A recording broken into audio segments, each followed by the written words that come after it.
Mudança de estação, o outono começou à meia-noite 6 de hoje, né? Depois desses dias quentíssimos do final do verão. A gente conversa agora com a professora e meteorologista do CEPAGRE da Unicamp, Ana Ávila, que vai fazer um balanço para a gente como foi esse verão e o que a gente pode esperar do outono. Bom dia, professora. Bom dia, Guilherme, tudo bom? Tudo bem? Primeiramente, esse verão, né, terminou com esse calorão. A gente teve temperaturas muito acima do normal. O que a gente pode dizer sobre esse período?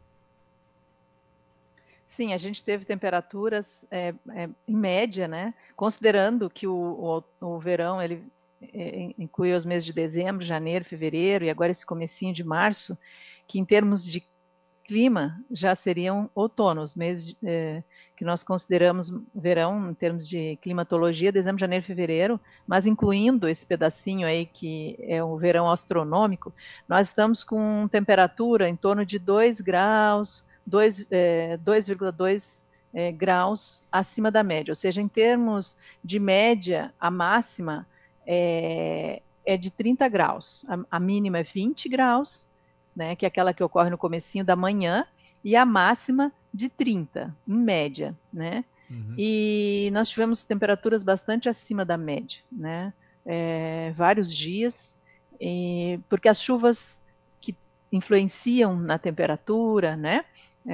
Foi uma chuva bastante irregular, e com isso tivemos dias bem ensolarados, com temperaturas acima da média, e isso nos dá um valor aí de 2 graus acima da média esperada para todo o período. E isso impactou também nas chuvas. A impressão que dá é que choveu bem menos do que o habitual para o verão. Foi isso mesmo? Foi, foi isso mesmo, Guilherme. Nós tivemos um verão com chuvas abaixo do valor esperado, tanto nos meses de dezembro, quanto janeiro, quanto fevereiro, e agora março, muito quente e seco, né? Então, de forma geral, esse foi o verão mais seco dos últimos 10 anos, né? Então, em 2014, 2015, nós tivemos um verão o mais seco da série histórica aqui do CEPAGRE, que foi aquele verão que aconteceu a crise hídrica, né, na Uhum. sequência, e esse agora foi o segundo verão mais seco e quente também. Isso, esses níveis, né, como foi o mais seco em 10 anos, a gente pode até ter alguma preocupação em relação aos recursos hídricos, aos reservatórios. Isso, somado ao calor, isso deve infelizmente baixar de uma maneira considerável, né, nossos reservatórios, eu imagino, né? Exatamente. Nós tivemos uma primavera chuvosa, né, os meses aí de outubro, novembro foram muito chuvosos, mas depois que é o verão, que é o período que a gente abastece os mananciais, os reservatórios, é pouca chuva, chuvas irregulares, né, chuvas concentradas, inclusive tivemos problemas em cidades, em regiões, por conta da intensidade das chuvas, que é aquele volume que ocorre em curto espaço de tempo, mas ela foi de forma bastante irregular. Então, e muito quente. Então, Uhum. o calor também agrava a questão da maior demanda da atmosfera, com evaporação. Então, com isso, são fatores que, se somando, trazem uma preocupação para nós aí com relação aos mananciais. E no outono, o que a gente pode esperar em relação, primeiramente, à temperatura, né? A gente deve ter ondas de calor novamente, assim como tivemos até, se eu não me engano, até no inverno do ano passado a gente teve momentos de calor. Ou a gente vai ter uma estação mais assim de acordo com o que é o normal para a estação, que o outono já é algo mais ameno normalmente, né? Só que a gente está tendo meio que uma bagunça É. nesse clima, né? Como que é a perspectiva para esse outono? Olha, em média, nós temos um verão, perdão, um outono mais quente, né?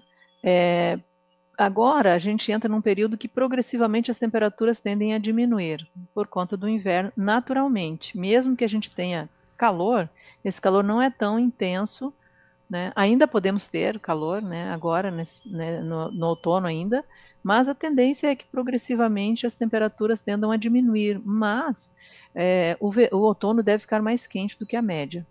Isso significa que nós poderemos ter períodos mais quentes, sim, e até ondas de calor. Mas essas ondas de calor dificilmente vão ter as mesmas temperaturas do verão por conta da própria temperatura, né, que já tende a diminuir um pouco, mas consideradas ondas de calor pelas definições e períodos secos, porque o nosso outono ele tem uma expectativa aqui para a nossa região de ser um outono. A chuva é uma, ela tá, nós estamos aí num divisor de águas, né? Porque daqui para o sul, o outono deve ser com chuva acima da média. A nossa região em torno da média, né? E com relação às chuvas, com relação à temperatura acima da média. Então poderemos ter sim algumas ondas de calor. Então, você já citou aí, só para a gente reforçar, então a chuva, a expectativa é que fique dentro da média mesmo. Então, nesse período de outono, a gente não deve ter nem muito mais, nem muito menos. Com períodos longos mais secos, por conta da própria estação, né? Assim, a gente está num limite, né? Daqui para o sul do país, as chuvas tendem a ser acima da média, né? Nós estamos num limite em que as chuvas podem ficar dentro da média, com como é que eu vou dizer, uma instabilidade um pouco maior com relação a esse valor da chuva para o outono aqui para a nossa região, devido ao próprio El Niño, que tem uma influência na nossa região, né? Então a gente está com uma incerteza maior com relação à nossa região, com relação a volumes de chuvas. A gente, sempre que vem tendo essas conversas, de tempos em tempos, é mencionado o El Niño, né? Ele vai seguir até quando provocando essas exceções, né? Ou esse tempo mais quente, menos chuvoso? Até quando a gente deve ter o efeito do El Niño na nossa meteorologia? Olha, o El Niño ele está já uns dias contados. A gente tem ele agora até abril, maio, né? Já perdendo intensidade, voltando para uma condição de normalidade, com previsão de uma laninha para o segundo semestre, né? Então, ele deve, assim, que as águas ali do Oceano Pacífico devem voltar a uma condição de normalidade. Mas vale lembrar, né, Guilherme, que o El Niño ele tem uma influência, ele altera as condições climáticas aqui, mas o que a gente tem percebido é uma variabilidade maior no clima nesses últimos anos, com temperaturas mais elevadas, até mesmo sem a influência do El Niño. E a gente está tendo, a senhora falou, né, que vai acabar o Ninho, mas aí chega a Laninha. Geralmente tá um ou outro, não tá ficando sem nenhum, né? Exatamente. E, de forma geral, a gente tem a laninha prevista, que é de uma forma bem simplista, seria o contrário do El Niño. Ou Uhum. seja, o El Niño é uma água mais quente, ali na costa do Peru, e a laninha é uma água mais fria. Mas o que nós temos observado também, nesses últimos, sobretudo aí o ano passado, e se estendendo até agora, é que os oceanos eles estão mais quentes, o Oceano Atlântico Norte. Então é isso que está dando assim, uma incerteza maior com relação às previsões, porque os oceanos mais quentes, isso provoca uma mudança nas condições climáticas, e a gente precisa entender um pouco mais. Então as pesquisas estão aí correndo atrás para entender um pouco desses fenômenos, como que eles estão e como que eles vão impactar o clima, né? Daqui para frente. Mas a laninha é o resfriamento das águas ali do Oceano Pacífico, e a gente está sempre nessa mudança. Ou está quente ou frio.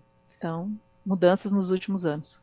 Tá certo. Então, professora Ana Ávila, do CEPAGRE da Unicamp, muito obrigado por mais uma vez atender a CBN Campinas. E vamos ver, né, se a gente sai desse calorão e se chove um pouquinho mais do que tem chovido, né? Sim, exatamente. Obrigado, professora. 9h59.